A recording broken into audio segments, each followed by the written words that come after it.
We have all probably heard the quote and the old quote, knowledge is power. The quote is extremely important to the point where it has become beyond our imagination. Few people understand how knowledge can be so important. Knowledge is what allows us to drive instead of riding horses, and it helps us survive far longer than we could or should. And knowledge is even what prevents us from doing the same mistakes we used to do in the past and learn from them how to grow as individuals. Respected viewers, brothers and sisters in Islam, Assalamu alaikum wa rahmatullahi wa barakatuh. Welcome to another episode of The Ocean of Knowledge with me, your host Ahmad Ali. Sayyid Hussein alQazwini is joining us tonight to shed some light upon the life of Imam Muhammad al-Bakker before his imamah. Assalamu alaikum, Sayyidina. Alaikum assalam wa How are you? rahmatullah. Alhamdulillah Rabbil Alameen. Allah salamkum, inshaAllah. Now I would like to congratulate you as well as congratulate our dear viewers, Thank you the Imam of Ahl Bayt and our pious scholars on the auspicious occasion which marks the birth anniversary of Imam Muhammad al-Bakker, peace and blessings be upon him. Sayyidina, now some rearrangement happened. Yesterday we talked about the life of Imam al-Bakker alayhi salam, and we left off at his worship. You know, growing up, you know, for approximately 38 years under the guidance of his father, Imam Sajjad alayhi salam, you know, a father holding the title Zain al-Abidin is, you know, just that title alone gives a full description of that individual, who he was. Now, what did Imam al-Bakker learn from his father? What were some of the stuff that he picked up, the qualities, the merits, the characteristics he picked up along the way, you know, from being nurtured from his father? أعوذ بالله من الشيطان الرجيم بسم الله الرحمن الرحيم الحمد لله رب العالمين وصلى الله على سيدنا محمد وآله الطيبين الطاهرين. Imam al-Bakker's father was Imam Zain al-Abidin, Ali ibn al-Hussein. Yes. Known for his worship, known for his piety, known for his long nights spent in prayers and in dua and in sujood and all that. When we look at the life of Imam al-Bakker, we see that he's a copy of his father, Imam Zain al-Abidin alayhi salam. He inherited those exact qualities. As we mentioned yesterday, right before we finished, that Imam al-Bakker alayhi salam would pray 150 rak'at every day. Wow. Every day. That's in addition to his 17 mandatory. That's in addition to the 17 mandatory rak'at, and that's in addition to his, you know, academic responsibilities, his social responsibilities as an imam. How do you make time for them? You know, today we hear people saying, I don't have time for this, I don't have time for that. I, for one, I'm a person that always says, I don't have time for this, I don't have time for that. Apparently Imam al-Bakker would make time. Wow. You know, sometimes we're very comfortable with saying the word, I don't have time. But we do, but we choose not to make time. Imam al-Bakker chose to make time for worship, to teach, to socialize, to visit friends, to visit believers, to take care of the Shia. He had time for all of them because he made time.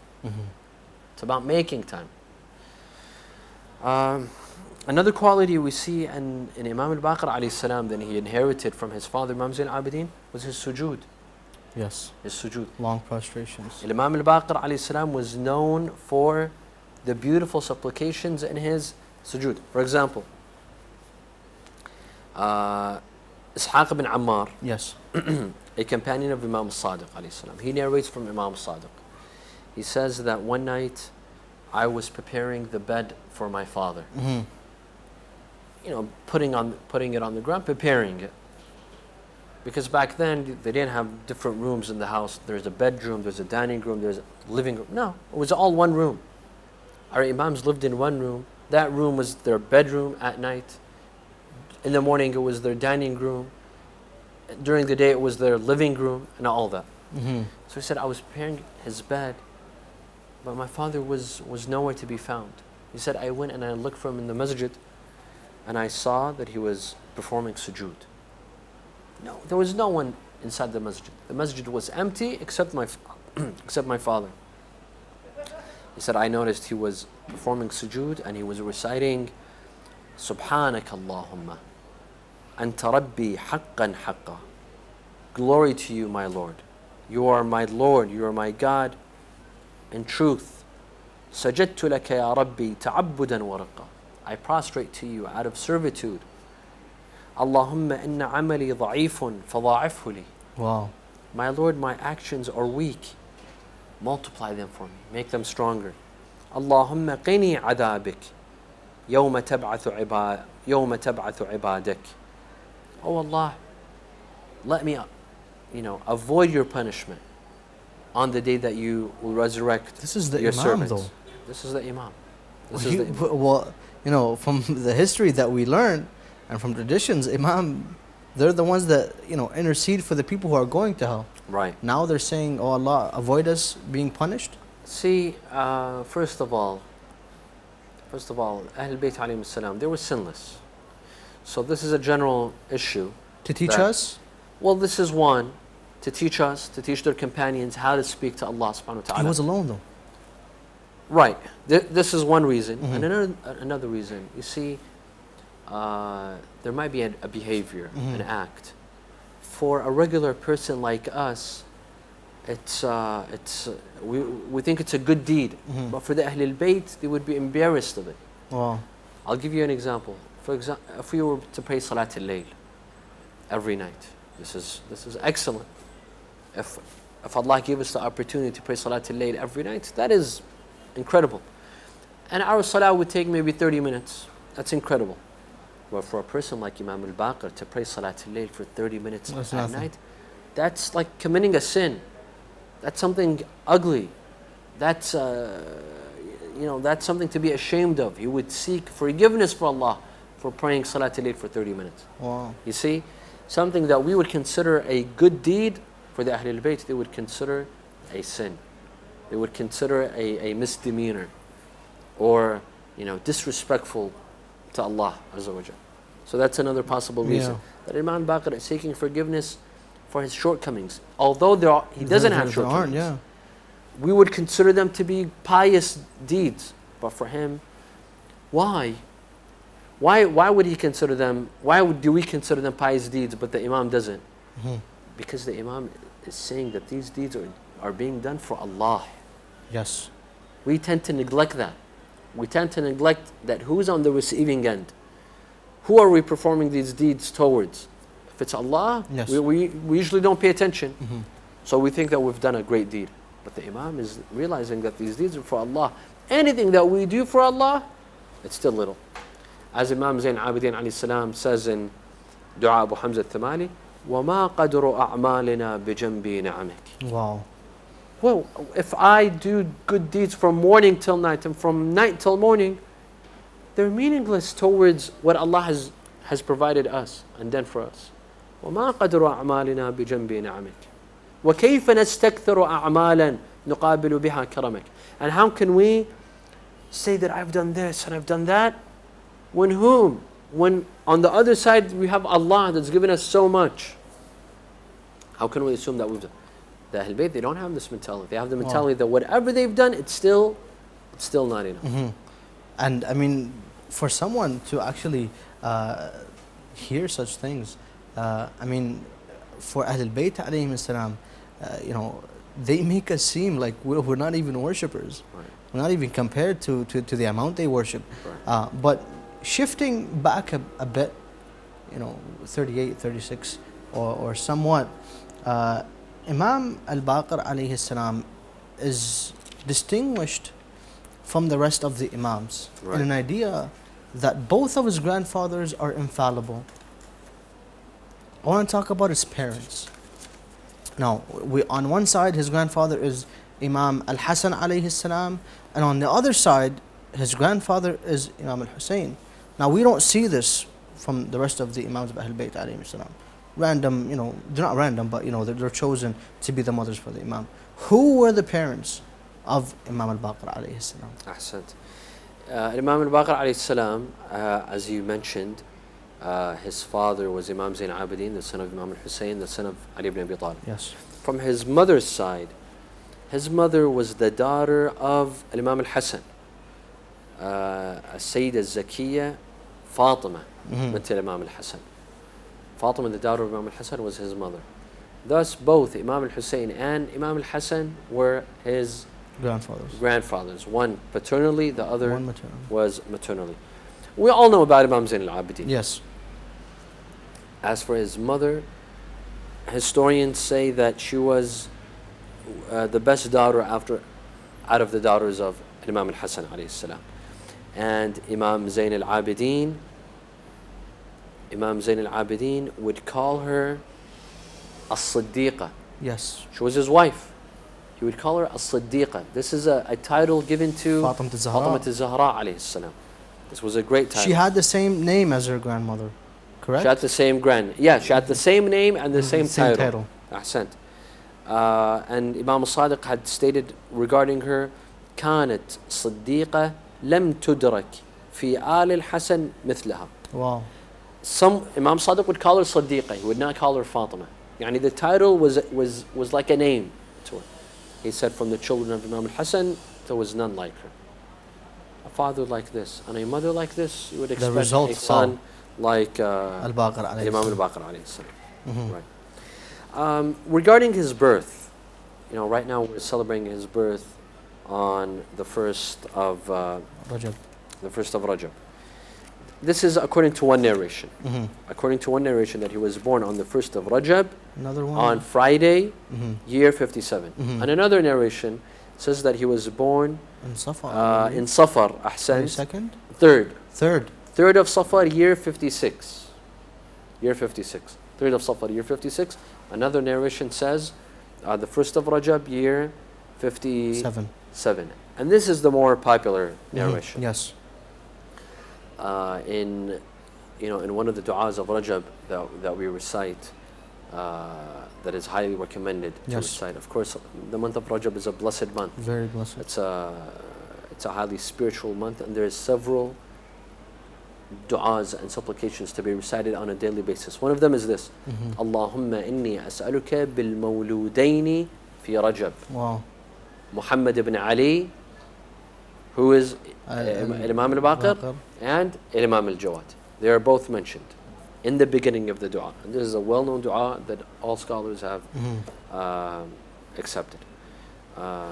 So this is the more popular. Yeah, this is the more popular narration, that he was born in the month of Rajab in Medina. Yes. He was born in Medina, and when was he born exactly? Or to rephrase the question, how long did he witness Imam Hussein, his grandfather? Some narrations say that he was 3 years old. Yes. On the day of Ashura. On the day of Ashura when Imam Hussein died.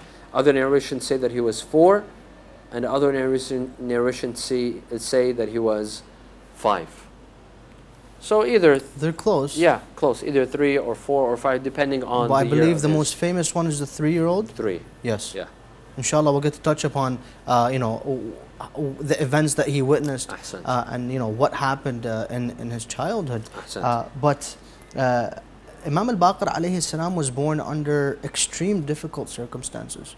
I mean, if one was to analyze the time that he was born in, the Umayyad dynasty empowered and utilized all their energies to destroy the mention of Ahlul Bayt and to destroy the aspect of knowledge. They want an ignorant community, an ignorant ummah. Now, growing up as a child, I know you just mentioned in Karbala and Hussein being 3 years old, Imam al-Bakker. The other aspect of childhood. What was the childhood like of Imam al-Bakker alayhi salam? Was it rough? Was it smooth? How was it? It was very rough. Why? Imam al-Bakker was born at a period when Muawiyah was in power. Yes.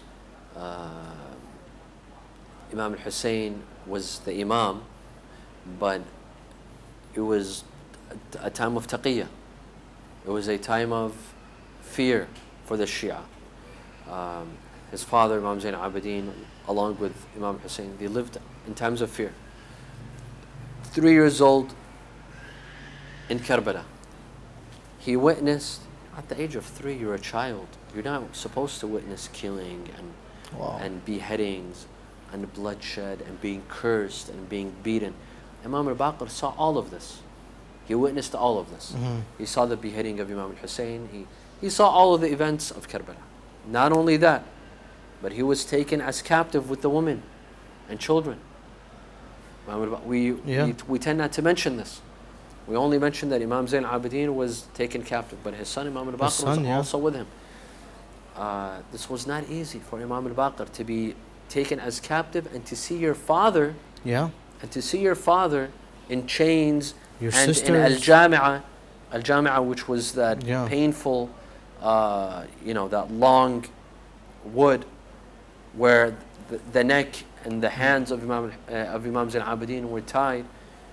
This was not easy. Being cursed, being beaten with the heads of your grandfather and his companions all in front of you on spears. This was very difficult. After that, in Medina, at the time of Imam Zain al-Abidin, still living under fear, under persecution. As we mentioned yesterday, the Ahlul Bayt were persecuted. They were cursed on the minbar. This was the upbringing of Imam al-Baqir. Yes. With all of that, yet he turned out to be a pious, successful scholar for all Muslims. Now, many state that, because he's an imam, he's appointed. But normally as a child, as you mentioned, a child expects comfort, love. The majority of the children that grow up with mental disorders go back to the way they were nurtured, whether they were abused when they were a child, whether their parents did not treat them in a proper way. This did not affect Imam al-Baqir. This did not affect although him. Although he witnessed something. He witnessed trauma. It's not even tragic. It's beyond tragic. It's beyond tragic. He went through trauma, but it didn't have an influence on him, subhanAllah. And this shows you that you can overcome trauma. You can overcome tragic events. There are some people, if they go through tragic events during childhood, they let those events affect them into adolescence and adulthood. But this did not happen with Imam al-Baqir. Imam al-Baqir was determined to lead. Determined to lead the Muslim population, the Shi'i population, and that's exactly what happened. Now, out of the childhood, a childhood goes from a 3-year-old up to 12 until you're a teenager. That's considered a childhood. People consider teenagers still a childhood in our communities today. Now, the only thing that is mentioned about Imam al-Baqir is what happens in Karbala. What about after? Up to the age of 12, up to the age of 10, what happened to him? History doesn't mention none of this. Perhaps nothing significant occurred. Historians don't discuss the details because nothing significant occurred. However, and this needs deep examination to read through history. But before we go into a break, I want to mention something that's nice, and they give credit to al-Baqir alayhi salam. One of the books mentioned that when the captives arrived in Sham, Yazid looked at the women and he said, the women are to be sold as slaves and the men to be killed. And the only men were who? Imam Sajjad alayhi salam, and that's it. And the little boy, Imam al-Baqir alayhi salam. Not little boy, he's an imam. But yeah, so right away when Imam al-Baqir heard this, he said, "Oh Yazid, at least when Pharaoh captured Moses and his brother Aaron, he asked the nation what to do with them. And you're treating the descendants of the individual who brought religion in this manner." He called them out in front of everybody. This was a 3-year-old calling out, the most powerful individual at that time. So we do see his bravery, his courage, from a young age. From a very young age. But inshallah, we'll get to touch upon more about the life of Imam al-Baqir before his imamah, but after a short break, if you will, Sayyidina. Inshallah. Allah Yaslimkum. So respected viewers, do stay tuned for after the break, for inshallah continue our discussion revolving around the life of Imam al-Baqir prior to his imamah.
Respected viewers, once again, Assalamu alaikum wa rahmatullahi wa barakatuh. I congratulate you once again on the auspicious occasion which marks the birth anniversary of our 5th Imam, 7th Infallible, Imam Muhammad al-Bakker, peace and blessings be upon him. Now before the break, we did touch upon a little bit about the life of Imam al-Bakker, peace be upon him, prior to his imamah. This was discussed with my dear guest, Sayyid Hussein alQazwini. Assalamu alaikum, Sayyidina. Alaikum assalam. Once again, I welcome you to the show. Thank you very Allah much. Islamkum. Now, before the break, we touched upon briefly about his parents, about the events that he witnessed, and we mentioned Karbala.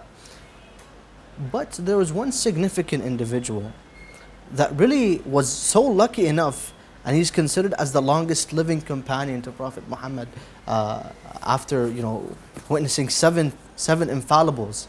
It's incredible. He should be written in a world Guinness. You know what I mean? Because individual meeting, seven, historically known figures, it's something remarkable. Absolutely. But as traditionalists tell us, that Prophet Muhammad prophesied to this individual that he will meet the 5th descendant from his progeny, being the Imam Bakker alayhi salam.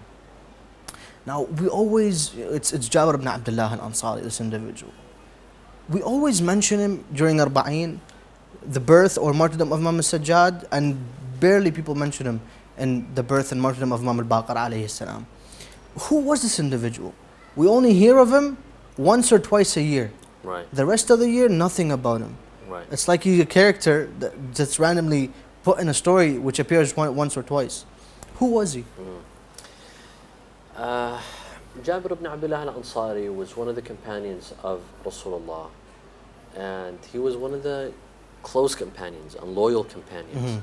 He was present at Badr. He was there, one of the soldiers at Badr. He was present with Rasulullah in the most difficult times. He was from Medina. He was a native of Medina, hence called Al-Ansari. He was from Al-Ansar. And when we read history, we see that Jabir had some great qualities. One of them was that he was very brave. He was outspoken. He was brave.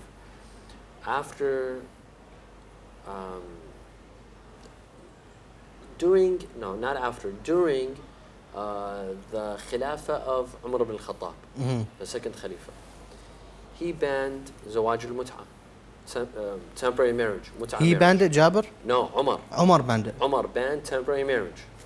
And it's a famous story, it's a famous case that he stated, متعتان كانتا على عهد رسول الله وأنا أحرمهما وأعاقب عليهما. Wow. That there were two mut'ahs that existed during the time of the Prophet, but I banned them and I will punish anyone who performs them.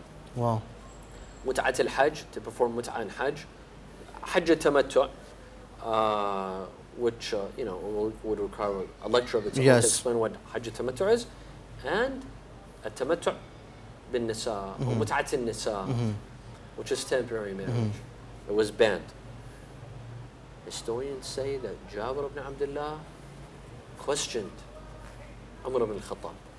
And he had, verbal battles with Umar on banning mut'ah. And he would explicitly, people were in fear. Khalas, Umar banned mut'ah, don't say anything. That's it. Jabir spoke out that Umar has banned mut'ah, while Allah in the Quran states it's halal, but Umar ibn al-Khattab says that it's haram. Enough? That was not enough. Jabir ibn Abdullah would go and publicly perform mut'ah at the time of Umar ibn al-Khattab. Cool. Publicly, as in, he would announce it, that I performed mut'ah marriage. And whatever they want to do, let them come and do it. So why is it secretly now? That would require a lecture of its own. Yes. He publicly announced that I am performing mut'ah marriage of course he wasn't doing it out of lust. Oh, definitely. It wasn't out of Let's lust. hope not. It was out of objection. It was a political objection to the Khalifa of his time, and they couldn't do anything to him. Why? Because he's one of the top Sahaba. He was in Badr. His position was known to everyone, his position to Rasulullah sallallahu alaihi wasallam. So this is Jabir. It was known. two, even in Ziyarah of Arba'een. In Ziyarah of Arba'een, Imam Hussein was slaughtered, him and his companions. Who would dare at that time? And of course, you know, the Umayyad propaganda had spread the news that who was killed in Karbala? It was not the grandson of Rasulullah, but they were Khawarij. Rebellions. They were, I'm sorry? The rebellions, the rebellion. They were a rebellious group of people that were trying to create fitna inside the Ummah. طيب. And there were, you know, there was no mass media for people to get their news correctly right away. So for a long time, people really thought that it was Khawarij. Jabir ibn Abdullah, under such circumstances, he comes to Karbala and he visits Imam Hussein. This shows his bravery. Yeah. This shows his courage. This shows that not only did he have love for Ahlul Bayt and that he was loyal to them and he was a genuine follower of Ahlul Bayt, but he was,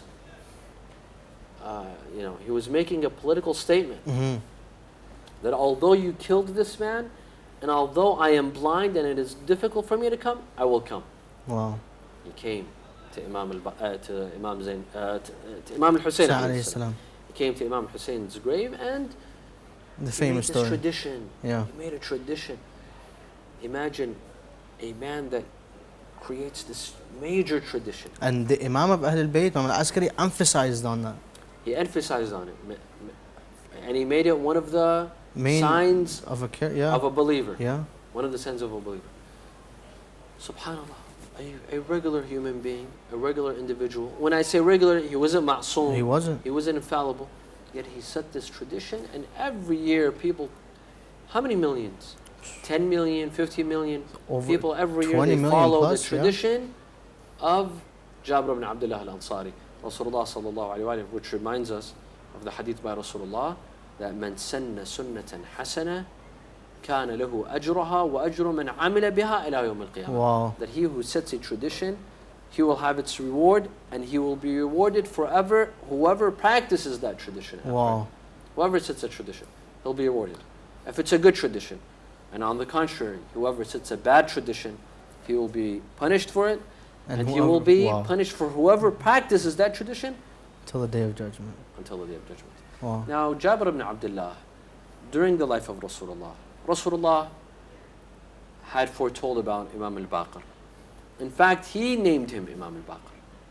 He had mentioned that that my grandson Muhammad al-Bakker will be born, and he called him al-Bakker.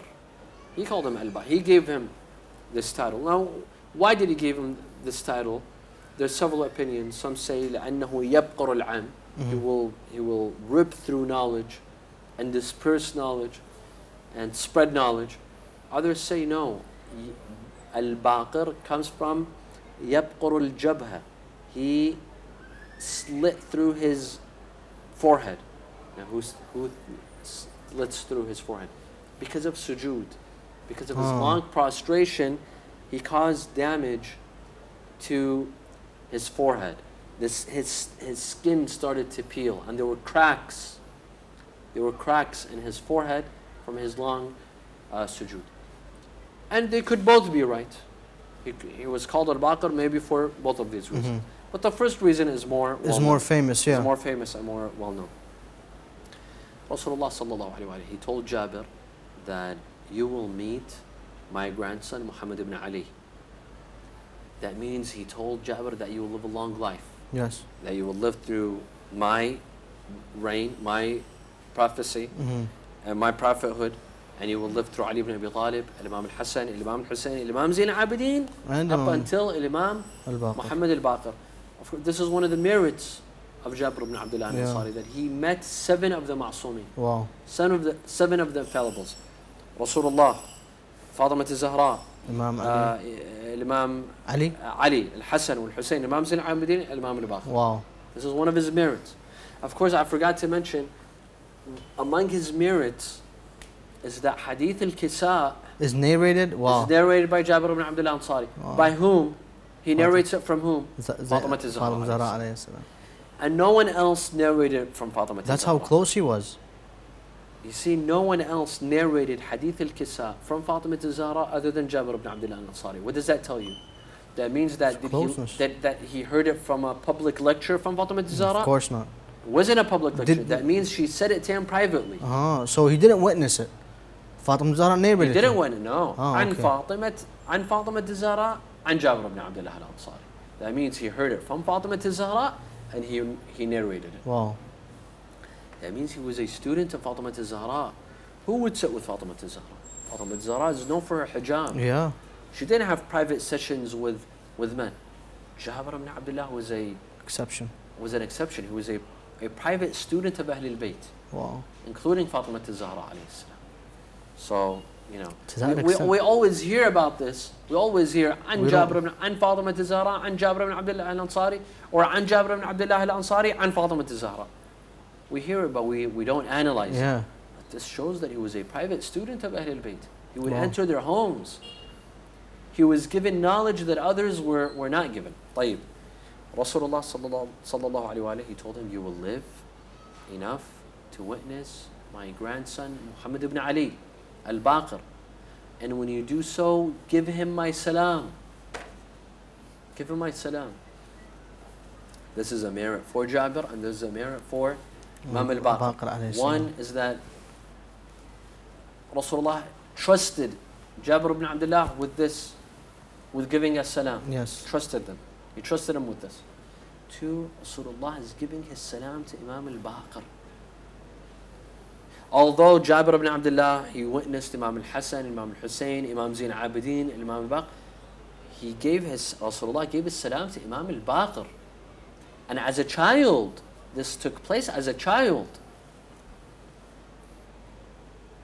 And he told him, after that you will die shortly. Once you will see my grandson. And Imam al-Bakker, you will die shortly. The historians say that that Jabir ibn Abdullah he lost his eyesight. Yeah. He was blind. He would sit in the markets and he would shout, أين باقر العلوم? Wow. Where is Imam al-Bakker? He would shout every day. He would come in the markets and he would call for Imam al-Bakker. Until one day, according to a hadith, that Imam al-Bakker, he says, I went to visit Jabir ibn Abdullah as a child. This is another merit. This is another merit that an imam visits him. He went to him. He said, who are you? He couldn't see. He said, I am Muhammad ibn Ali ibn al-Hussein. So he said, بِأَبِي أَنْتَ وَأُمِّي. May my mother and father be a sacrifice for you. إِدْنُ مِنِّي. Come closer to me. فَدَنَوْتُ مِنْ. I came closer to him. He said, so he grabbed my hands and he started kissing my hands. And then he bent to kiss my feet. Wow. I told him no. And then he said, إِنَّ رَسُولُ اللَّهِ يُقْرُؤُكَ السَّلَامِ. Wow. Your grandfather Rasulullah passes on his salam to Decades after. Decades ago. He says, فَقُلْتُ وَعَلَى رَسُولِ اللَّهِ صَلَّى اللَّهُ عَلَيْهِ وَعَلَيْهِ السَّلَامِ وَرَحْمَةُ اللَّهِ وَبَرَكَاتُهُ. And may the peace of Allah be upon my grandfather Rasulullah. He said, but how did Rasulullah send me his salam? He said, I was with him one day and he said, Ya Jabir, لَعَلَّكَ تَبْقَى. Perhaps you will remain until you will meet a man from my progeny. He is called Muhammad ibn Ali ibn al-Hussein. Allah will grant him light and wisdom. Give him my salam. Wow. And another narration, that once you will meet him, you will die shortly afterwards. And in other narrations, that Jabir ibn Abdullah died that same evening. Wow. After meeting Imam al-Bakker, and he passed on his salam, خلاص بعد. He performed his duty, he passed away. Some say that his mission was to actually get the salam to Imam al-Bakker alayhi salam, inform him. That was his mission too. Yes. Wow, and mission accomplished. This is what, according to one narration. According to another narration, no, that he spent time with Imam al-Bakker. Yeah. But during his early days, he was still a child. Once Jabir ibn Abdullah was sitting with Imam al-Bakker. Now this shows Jabir ibn Abdullah's humility and lack of arrogance. He's an old man. He's over 100. He's over 100 years old. Yeah. Imam al-Bakker He's what? Still a teenager. He's 5. He's 6. Oh wow. Yeah, he's a child. Very young. He's very young. A man who has surpassed 100 is sitting with a child that's no more than 5 or 6, but he's treating him like the other way around, as if he's the child and the Imam is the old man. Wow. This shows a lot of humility. Imam Jabir ibn Abdullah tells Imam Bakker, he says, Ya Bakker, لَقَدْ أُوتِيتَ الْحُكْمَ صَبِيًّا. Wow. Just like the Quran. As the Quran says. The Quran too. speaks about Yahya Yahya. and Isa. He says, وَلَقَدْ أُوتِيتَ الْحُكْمَ صَبِيًّا. You've been given wisdom at a young age. At a young age. This was one of the chapters on the life of Imam al-Bakker alayhi salam. Wow, I mean, now we really, it's great that you mentioned, I mean, because Jabir ibn Abdullah al-Ansari, a huge disservice has been done to him, because not a lot of people do talk about him and, you know, explicitly mention what you mentioned right now, the virtues of Jabir. And, you know, we read Hadith al-Kisa every single Thursday night, Friday Eve, yet we don't even, you know, recall, or we don't even recognize that this is Jabir ibn Abdullah al-Ansari narrating it from who? From Zahra alayhi salam. Now lastly, if you can briefly, we did mention about the events that he witnessed, but if you can briefly tell us about other events, for example, like the caliphs, the rulers that ruled during his time, who, you know, he came across, and such events. Sure. First of all, Imam al-Bakker alayhi salam, he witnessed Ashura and the events that took place after Ashura. He witnessed Waqa'at al-Harra, which was the event that took place 1 year after Ashura in the city of Medina, when Yazid sent his army to Medina, and he told them, you could do whatever you want. There were many tragic events that took place in Medina. Men were killed, women were violated. And according to some historians, that so many people of Medina, and who were the people of Medina? Sahaba. And they say, you the Shia, you violate the Sahaba. Who violated the Sahaba? Who killed the Sahaba? Yazid killed the Sahaba and their children and violated their women. According to some historians, that blood, there were rivers of blood, to the point that the blood reached the grave of Rasulullah sallallahu alaihi wasallam. Imam al-Bakker saw this with his own eyes. He witnessed these events.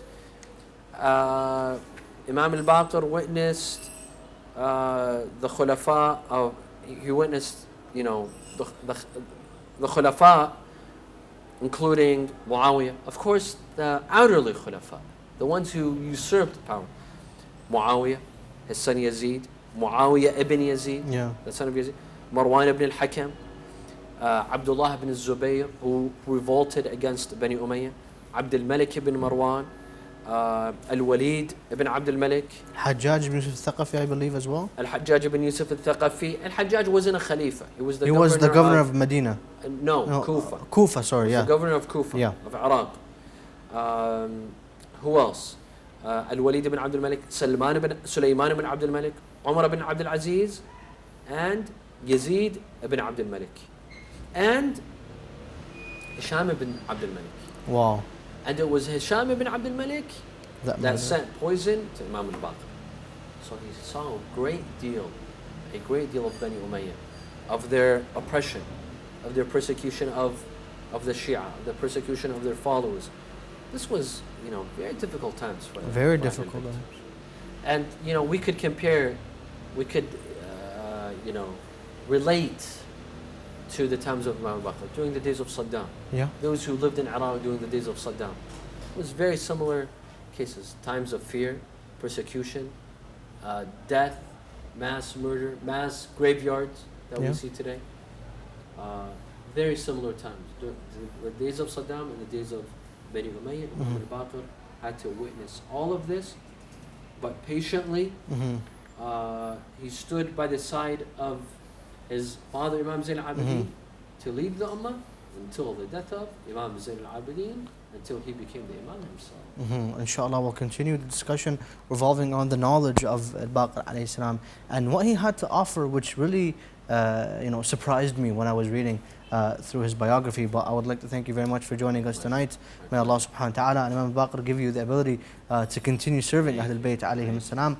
Respected viewers, thank you very much for tuning in tonight. If you were not able to view this episode or the previous episodes, you can visit our YouTube channel at Imam Hussein TV. Wassalamu alaikum wa rahmatullahi wa barakatuh.